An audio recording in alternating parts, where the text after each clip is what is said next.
Italian 10টি শব্দার্থ শিখুন।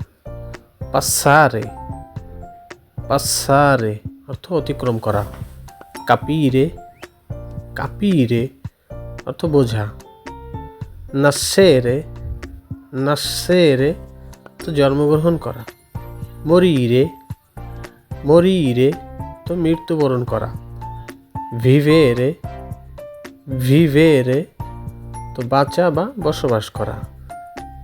কামিনচিয়ারে, কামিনচিয়ারে তো শুরু করা। ফিনিরে, ফিনিরে তো শেষ করা। আসপেত্তারে, আসপেত্তারে তো অপেক্ষা করা। রিউশিরে, রিউশিরে অর্থ পেরে ওঠা। ফাল্লিরে, ফাল্লিরে অর্থ পরাজিত হওয়া। গ্রাচ্ছে, চাও চাও।